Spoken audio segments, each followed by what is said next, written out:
Continue tayo guys, meron na tayong naitabi dito. 10 piraso, asyam na piraso.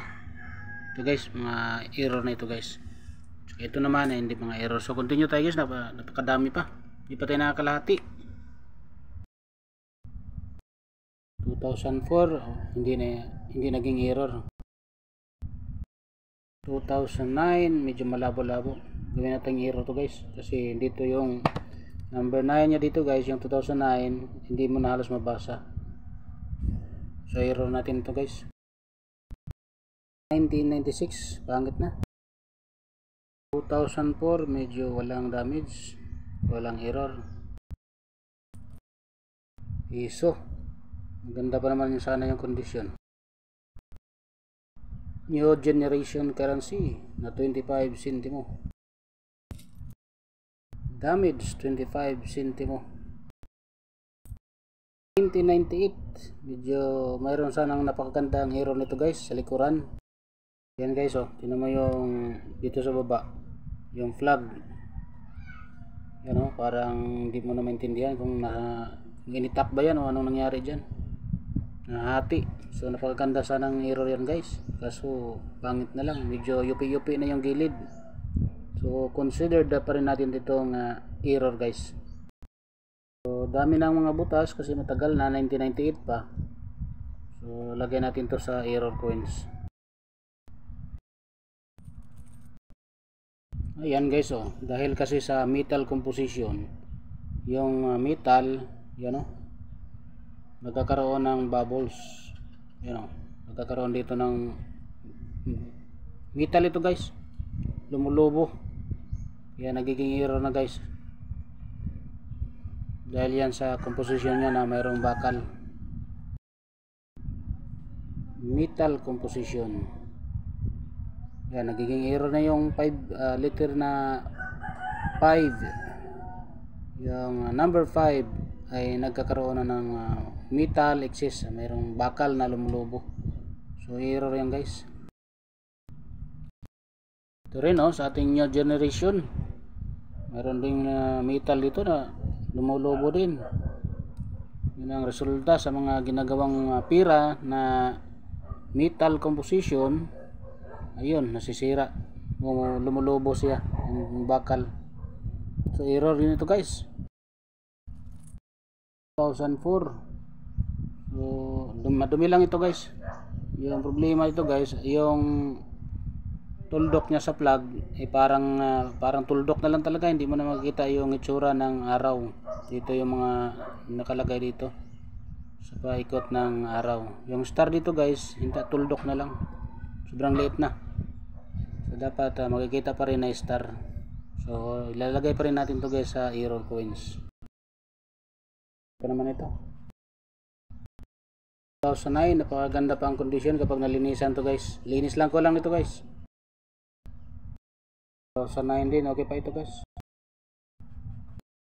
Guys, yung letter E niya dito ay mayroong sugat.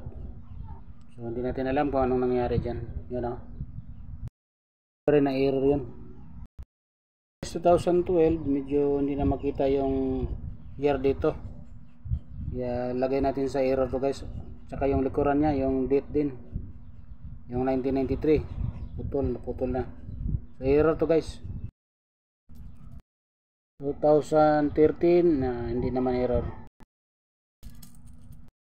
Guys, 2009, sisira na yung ganito, lumalabas na yung bakal. Tsaka dito, so dahil sa libing siguro ito sa ilalim ng lupa, kaya nagkaganon dahil sa metal composition. Yun, pumuputok yung dito guys, kakaroon na ng mga bubbles or kaning additional metal dito, nasisira yung lettering dito na Pilipinas. So lalagay pa rin natin sa error to guys, kasi hindi naman sinadya yan yan tingnan mo, metal excess yan. So nagiging error yan sa katagalan, kababad sa ilalim ng lupa. Dito ito yan, error, nagiging error na guys, hindi naman sinasadya yan dahil sa metal composition, nagiging error siya. 2004 okay naman siya, pero kaso medyo malabo na yung mint mark niya dito sa gilid. Mint mark medyo malabo na. Okay pa naman siya, pero hindi naman kasi ito tinatanggap na sa mga tindahan. Ayaw na nilang gumamit ng ganitong barya, puro na lang piso yung ginagamit nila. Error dito. 2010 wala rin. 2013 wala rin. 2009 okay pa ito. 2009 normal lang. 2017 na error kasi yung letter R wala na, letter P error din, yung letter dito so sobrang malabo na guys yung dito kaya nagiging error. Yan o, Republika wala na yung letter R at saka yung P. Ito yung K rin natin, may problema rin ito, letter K. Ang ganda pa ng condition guys, error sa verse. Yan. 2004 na magandang condition, walang problema. 2014 medyo malabo-labo na, pwede pa ito guys. 2013 na malabo na yung nakasulat na Republika ng Pilipinas. So ilalagay natin sa error to guys kasi malabo na eh, hindi na malinaw kapag binasa mo. Kailangan mo pang itagilid, yan o. Kung nakaganyan, so ala, malabo na. So error to guys, lagay natin. So, dito naman sa ibabaw yung central, so medyo parang naputol siya. So error talaga guys, ang daming error. 2012 ito guys, hindi na makikita guys oh. Yung ano nya, year nya, lalo na sa kabila ganun din guys oh.